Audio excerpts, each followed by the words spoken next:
नमस्कार विद्यार्थी मित्रांनो, आजच्या तासिकेत आपण नाटकाच्या वेगवेगळ्या प्रकारांचा सर्वसाधारण परिचय करून घेण्याचा प्रयत्न करूयात. पहिला प्रकार जो की आपल्याला अभ्यासक्रमाला आहे तो आहे लोकनाट्य. लोकनाट्य काय बरं? लोकनाट्य म्हणजे तर विधिगीते आणि आदिम नृत्ये यातून उत्क्रांत झालेला हा कला प्रकार आहे. सुफलीकरणाचे विधी, कृषी दैवते, वीरगळांची पूजा, धार्मिक रीतिरिवाज, सण उत्सव, जन्म मृत्यू इत्यादी आनंदसमयी व शोककारक घटनांच्या निमित्ताने लोक सांघिक गीते गात व नृत्य करीत. या लोकपरंपरेतूनच लोकनाट्य हा सादरीकरणाचा प्रकार विकसित झाला.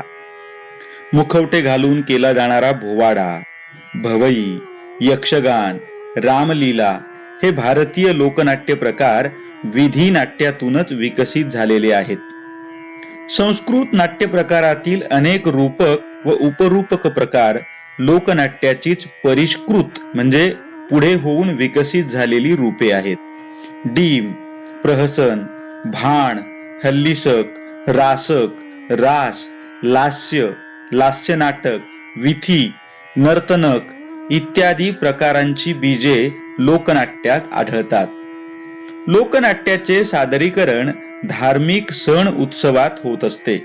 त्यासाठी मुद्दाम विकसित करण्यात आलेल्या आधुनिक रंगमंचाची गरज नसते. सडकेवर, मोकळ्या मैदानात ही लोकनाट्ये सादर केली जातात. काही लोकनाट्ये नृत्यप्रधान असतात तर काही हास्य विनोदाला प्राधान्य देणारी प्रहसनात्मक स्वरूपाची असतात. पौराणिक आख्याने आणि सामाजिक वीरकथा या लोकनाट्यातून संप्रेषित करण्यात येतात. भारतात निरनिराळ्या प्रांतात लोकनाट्यांच्या परंपरा चालत आलेल्या आहेत.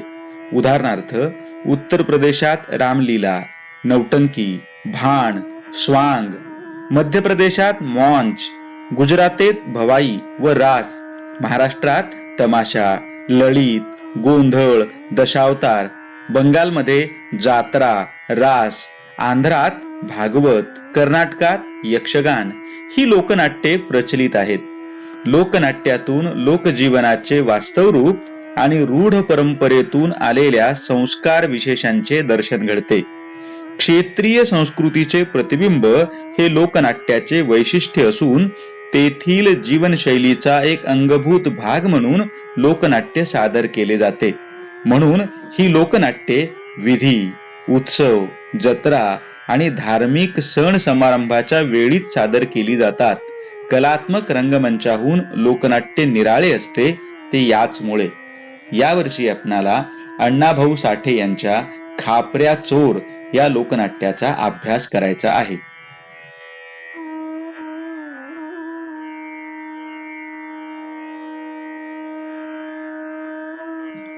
आपणाला अभ्यासक्रमाला असलेल्या नाट्य प्रकारांपैकी पुढचा एक नाट्यप्रकार म्हणजे प्रहसन, ज्याला इंग्रजीमध्ये फार्स असे संबोधले जाते.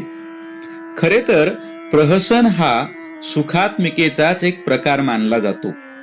फार्स या इंग्रजी शब्दाचा पर्याय म्हणून योजण्यात आलेला प्रहसन हा शब्द भरतमुनींच्या नाट्यशास्त्रात आलेला, त्यांनी सांगितलेल्या 10 रूपक प्रकारांपैकी एक असलेला असा हा शब्द किंवा संकल्पना.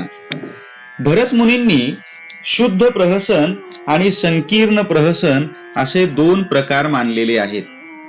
प्रहसनात हास्यरसाचे आधिक्य असते. फार्स किंवा प्रहसन करण्याची प्रथा इंग्लंडमध्ये होती. तिच्या प्रभावाने मराठीतही ती पद्धत सुरू झाली. एखादे दीर्घ नाटक पाहताना, विशेषतः गंभीर स्वरूपाचे नाटक पाहताना, मध्येच किंवा ते संपल्यावर एखादे लहानसे हास्यकारक प्रहसन केले जाई. अमरचंद वाडीकर नाटक मंडळीने मुंबई येथे 19 जानेवारी 1856 रोजी पौराणिक आख्यानाच्या जोडीला फार्स करून दाखवला. ते मराठी रंगभूमीवरचे पहिले प्रहसन मानले जाते. प्रहसनात विनोद निर्मितीवर मुख्यतः भर असतो. पात्रांचे वागणे, बोलणे अतिशयोक्तीच्या पातळीवरचे असते. पात्रांना असंभाव्य किंवा चमत्कारिक स्थितीत टाकलेले असते. पात्रांच्या जलद हालचाली, धावपळ, वेड्यावाकड्या मुद्रा, द्विअर्थी बोलणे, स्त्री पुरुष संबंध विषयक प्रसंग वा बोलणे ही प्रहसनाची वैशिष्ट्ये होत. परंतु त्याचबरोबर समकालीन समाज जीवनाचे चित्रण करण्याची प्रवृत्तीही प्रहसनांमुळे रंगभूमीवर प्रभावीपणे प्रकटली. समाजामध्ये असणारे उपहास्य प्रकार विडंबनाचा आधार किंवा आश्रय घेऊन प्रहसनातून अवतरले.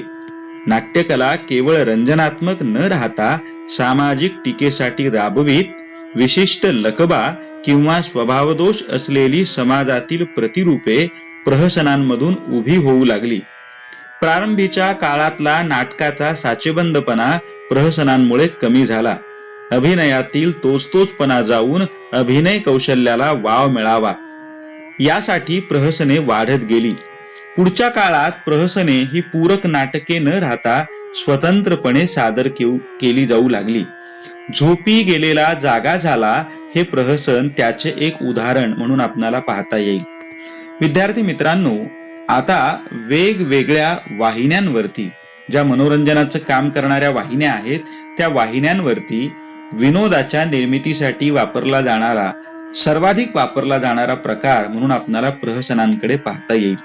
अर्थात नाटकाचा एक प्रकार म्हणून प्रहसने आणि मालिकांच्या रूपामध्ये टीव्ही वरती सादर केली जाणारी या पद्धतीची प्रहसने यामध्ये गुणात्मक फरक असला तरी सुद्धा तो प्रहसनाचाच एक लक्षात येणारा प्रकार आहे हे आपण समजून घेतले पाहिजे. आपण या वर्षीच्या अभ्यासक्रमाला बबन प्रभू यांचं एक जे प्रहसन आहे या प्रहसनाचा अभ्यास करणार आहोत. आपणाला या सत्रात अभ्यासक्रमाला असलेला नाटकाचा पुढचा प्रकार म्हणजे नाट्यवेचा. मुळात याला नाटकाचा प्रकार मानावे का, इथून आपणाला सुरुवात करावी लागेल. नाट्यवेचा म्हणजे काय, तर नाटकातून निवडण्यात आलेला ठराविक उतारा. तुम्हाला हे माहित आहे की नाटकाचे एक रूप लिखित असते तर दुसरे सादरीकरणाचे असते. म्हणून नाटकाच्या लिखित रूपाचा विचार केला तर नाटक एक वाङ्मय प्रकार होतो आणि नाटकाचा सादरीकरणाच्या अंगाने विचार केला तर ती एक रंगमंचीय कला होते. नाट्यवेचा म्हणजे नाटकातून विशिष्ट हेतू ठेवून निवडलेला उतारा किंवा निवडलेला पाठ. आपणाला यावर्षी महेश एलकुंचवार या मराठीतल्या अतिशय गाजलेल्या नाटककारांच्या युगांत या नाटकामधून निवडलेल्या एका नाट्यवेचाचा अभ्यास करायचा आहे. तो आपणाला अभ्यासक्रमाला नियत केलेला आहे. या कारणाने आपण नाटकाचा प्रकार या अनुषंगानेच त्याचा विचार करणार आहोत. या सत्रातील अभ्यासक्रमात असलेला पुढचा नाट्य प्रकार म्हणजे स्वगत. स्वगत म्हणजे काय, तर रंगभूमीवर नाटकाचा प्रयोग चालू असताना एखादे पात्र जेव्हा स्वतःशीच काहीसे बाजूला होऊन आपल्या मनातील विचार मोठ्याने उच्चारते तेव्हा त्याला स्वगत असे म्हणतात. स्वगत हे स्वतःशी केलेले भाषण असल्यामुळे रंगभूमीवर अन्य पात्रे उपस्थित असली तरी ते त्यांना ऐकू जात नसते, पण ते मोठ्याने उच्चारलेले असल्यामुळे प्रेक्षकांना मात्र ते ऐकता येते व त्या योगे पात्रांच्या अंतर्मनातील भावना व विचार प्रेक्षकांना कळू शकतात. स्वगत अनेक प्रकारची कार्य बजावते. क्रमांक 1, नाटकातील घटनांवर भाष्य करणे. क्रमांक 2, एका पात्राच्या मनातील भावनांचे दर्शन घडवणे. क्रमांक 3, प्रेक्षकांना विश्वासात घेऊन पुढील बदलाची किंवा कलाटणीची सूचना देणे. क्रमांक 4, घटनांच्या संदर्भात उद्भवलेल्या शंका प्रकट करणे. क्रमांक 5, इतर पात्रांविषयीचे मत व्यक्त करणे. क्रमांक 6, गुप्तपणे कटकारस्थान रचणे. स्वगताद्वारे साधल्या जाणाऱ्या अशा अनेक गोष्टींमुळे स्वगत ही क्लृप्ती अर्थपूर्ण ठरते. अनेक नाटकात व्यापक मानवी जीवन प्रश्नांना स्पर्श करणारे तत्वचिंतनपर आत्मकथनही स्वगत भाषणातून व्यक्त होते. ग्रीकांच्या नाटकांपासून शेक्सपियरच्या नाटकांपर्यंत पाश्चात्य रंगभूमीवर प्रसिद्ध स्वगतांची संपन्न परंपरा आहे. उदाहरणार्थ, सॉफ्टक्लिचच्या अजॅक्स या नाटकातील अजॅक्सने आत्मघातापूर्वी केलेले भाषण, सेनेका, मार्लो, कीड इत्यादी नाटककारांनीही स्वगतांचा कुशलतेने उपयोग केलेला आहे. परंतु विविधता, उत्कटता व काव्यात्मता या सर्व बाबतीत शेक्सपियरच्या नाटकातील स्वगते अतुलनीय मानली जातात. त्याच्या सिम्बेलाइन मध्ये 24, रोमिओ अँड ज्युलियट मध्ये 20 आणि हॅम्लेट मध्ये 14 स्वगते आहेत. कधी कथानिवेदन, कधी उत्कट भावनाविष्कार, तर कधी हास्य निर्मितीसाठी शेक्सपियरने स्वगते वापरली. पण त्याही पेक्षा सदसद विवेक बुद्धी आणि मनातील कल्लोळ यांचा आविष्कार करणारी जी स्वगते त्याच्या हॅम्लेट, मॅकबेथ, ऑथेल्लो व किंग लिअर या शोकात्मिकात विखुरली आहेत ती अधिक महत्वाची आहेत. ज्युलियस सीझर मधली ब्रुटसची व्यक्तिरेखा त्याच्या स्वगत भाषणामधूनच उभी होते. हॅम्लेटच्या 3ऱ्या अंकाच्या पहिल्या प्रवेशातील अतिशय गाजलेले टू बी और नॉट टू बी हे स्वगत त्यातील नैतिक विचारांच्या द्वंद्वामुळे जागतिक साहित्यात अजरामर झालेले आहे. संस्कृत नाटकात आत्मगतम व स्वगतम अशा भिन्न नाट्य सूचना आढळतात. दोन्ही प्रकारात पात्रे स्वतःशीच बोलत असतात. जेव्हा भाषण रंगभूमीवरील सर्व पात्रांनी ऐकावयाचे असते तेव्हा प्रकाशम अशी नाट्य सूचना येते. मराठी रंगभूमीवर तंजावरी नाटकात विष्णुदास भाव्यांच्या नाट्यात येणारी स्वगते नेपथ्याची सूचना करणारी व पद्यमय आहेत. स्वगताची परंपरा मराठीत जुनी असली तरी तिला 1885 नंतर एक वेगळे सामर्थ्य प्राप्त झाले. किर्लोस्कर, देवल, खाडिलकर व गडकरी यांच्या नाटकातील स्वगते रसिकांच्या दीर्घकाळ स्मरणात राहणारी आहेत. त्यातील मनोविश्लेषणांनी, स्वभाव दर्शनांनी व तत्व प्रतिपादनांनी ती मराठी साहित्यात अजरामर झालेली आहेत. 1920 नंतरच्या नाटककारांना स्वगत कृत्रिम व अप्रयोजक वाटल्याने ते काही काळ लोप पावले. परंतु पुढे वसंत कानेटकर, विजय तेंडुलकर, वि.वा. शिरवाडकर यांच्या काही नाटकातील स्वगतांनी आपले अस्तित्व व उपयोगित्व परिणामकारकतेने सिद्ध केले. विद्यार्थी मित्रांनो, या सत्रामध्ये आपणाला विजय तेंडुलकर आपणाला अभ्यासक्रमासाठी नेमलेला पुढचा नाट्य प्रकार आहे पथनाट्य. पथनाट्य म्हणजे पथावरती किंवा रस्त्यावरती सादर केले जाणारे नाटक. पथनाट्य हा मराठीत अलीकडे रूढ झालेला नाट्य प्रकार आहे. नाट्य विषयाचे मध्यवर्ती सूत्र लिखित संहितेऐवजी अगदी आयत्या वेळी कल्पक प्रसंग आणि अभिनयातून फुलवत नेणे पथनाट्यात महत्वाचे असते. पथनाट्याच्या सादरीकरणासाठी कमानी रंगभूमीची बंधने नसतात. रस्त्यात, चौकात, एखाद्या गल्लीतल्या मोकळ्या आवारात जिथे थोडीफार गर्दी जमू शकेल अशा कोणत्याही ठिकाणी पथनाट्य सादर केले जाऊ शकते.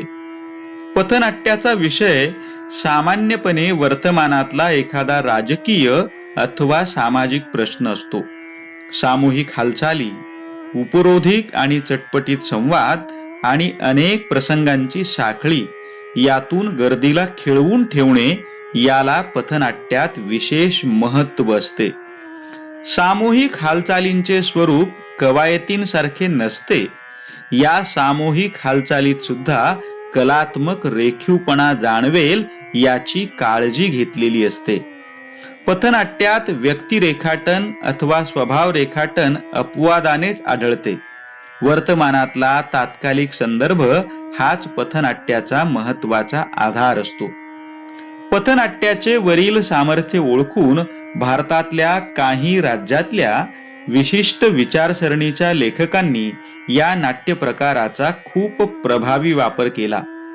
बंगाली आणि हिंदी भाषेत हा नाट्य प्रकार खूप लोकप्रिय आहे. हिंदी भाषेत पथनाट्याला नुक्कड म्हणतात. चळवळीचे एक महत्वाचे साधन म्हणून अलीकडे पथनाट्य सुद्धा लिखित स्वरूपात उपलब्ध होत आहेत.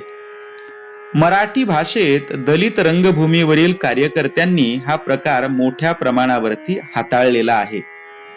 मराठी भाषेत ज्योती म्हापसेकर यांनी लिहिलेले मुलगी झाली हो हे पथनाट्य स्त्री मुक्ती संघटनांनी अतिशय लोकप्रिय केलेले आहे. आणि विद्यार्थी मित्रांनो, आपणाला या सत्रात ज्योती म्हापसेकर यांच्या मुलगी झाली हो याच पथनाट्याचा अभ्यास करायचा आहे. कमानी रंगभूमीत रंगमंच आणि प्रेक्षक यांची विभागणी गृहीत असते. एक अदृश्य सीमारेषा या दोहोंमध्ये असते. त्यामुळे रंगमंचावरील सादरीकरण कितीही वास्तववादी असले तरी ते नाटक आहे याची जाणीव प्रेक्षकांना असते.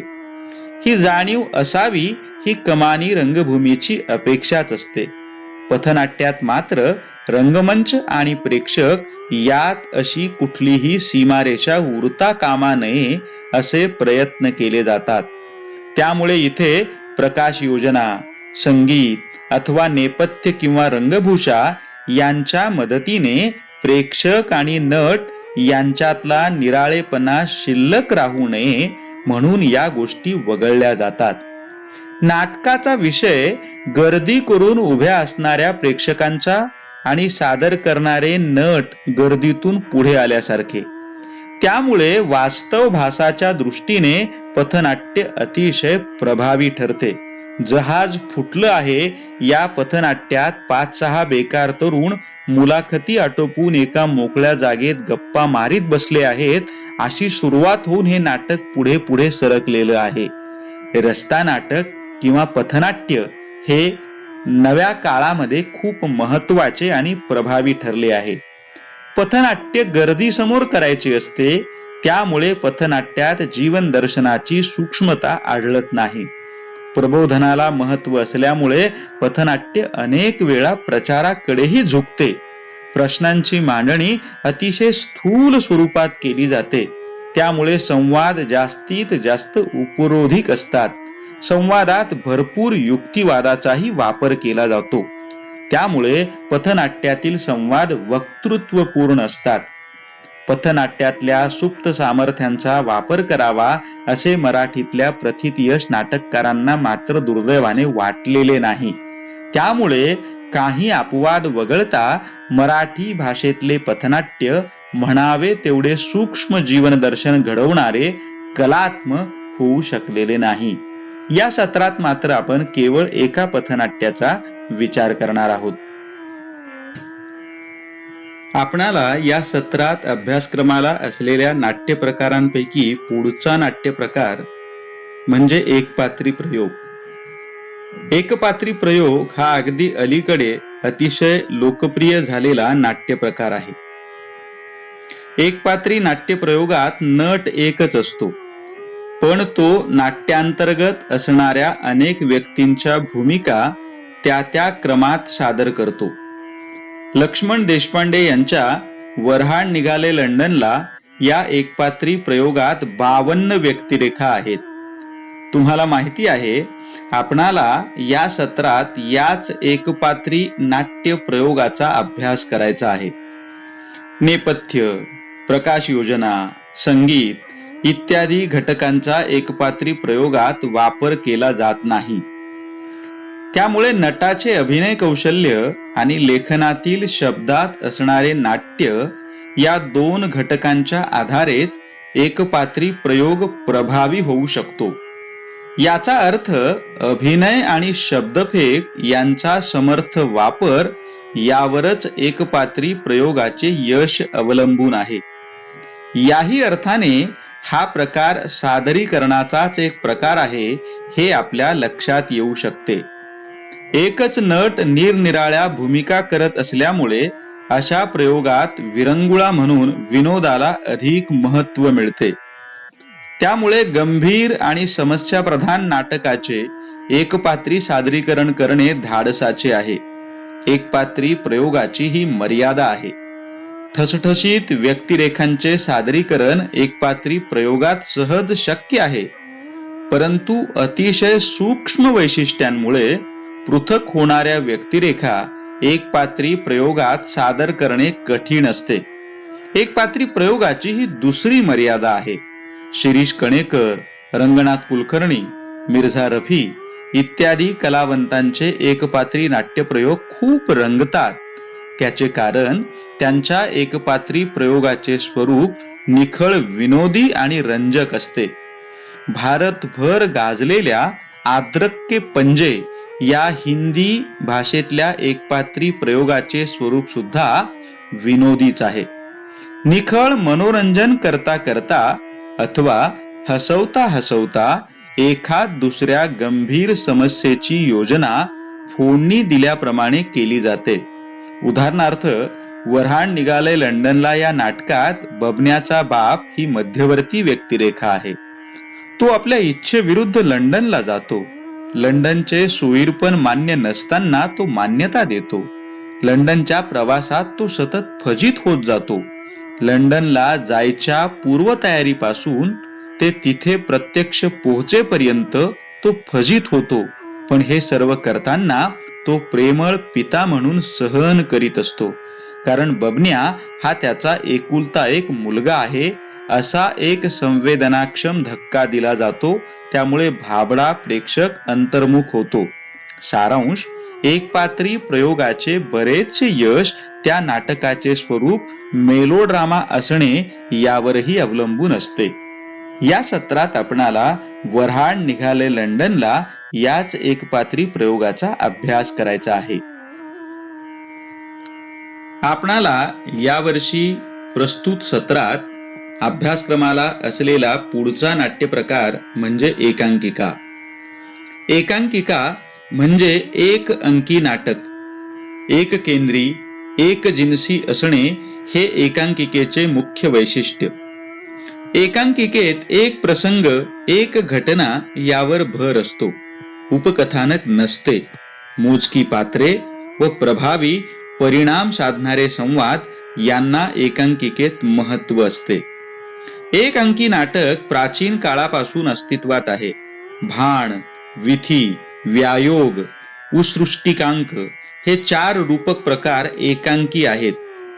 साहित्य दर्पणात विश्वनाथाने दिलेल्या उपरूपकांच्या 18 प्रकारांपैकी गोष्ठी, नाट्यरासक, उपलाप्य, रासक, श्रीगती, विलासिका, हल्लीरा ह्या सगळ्या एकांकी आहेत. कथानक रचनेतील पंचसंधींपैकी गर्भ आणि विमर्श हे संधी एकांकिकेत नसतात व कथानकाचा विकास अंकुर दशेनंतर झपाट्याने होतो.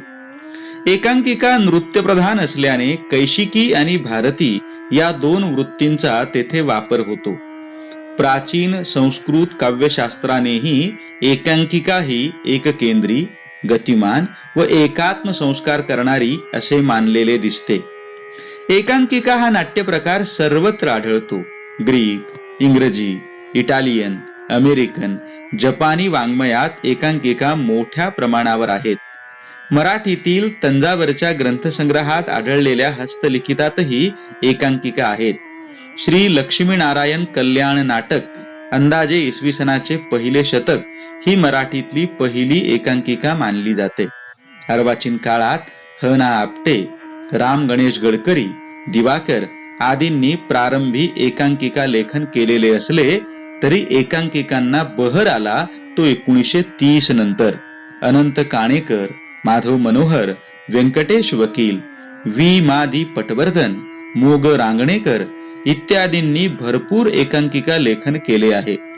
रेडिओवरील श्रुतिका, नभोनाट्ये इत्यादी एकांकिकांचे प्रकारही लोकप्रिय झाले. पुढच्या काळात पु ल देशपांडे, गंगाधर गाडगीळ, वसंत सबनीस यांनी विनोदी, तर विजय तेंडुलकर, रत्नाकर मतकरी, वसुधा पाटील, माधव आचवल, महेश एलकुंचवार, विद्याधर पुंडलिक यांनी गंभीर व चिंतनगर्भ एकांकिका लिहून हा नाट्य प्रकार समृद्ध केला. या सत्रामध्ये देखील आपणाला अनिल कुमार साळवे यांच्या एका एकांकिकेचा अभ्यास करायचा आहे.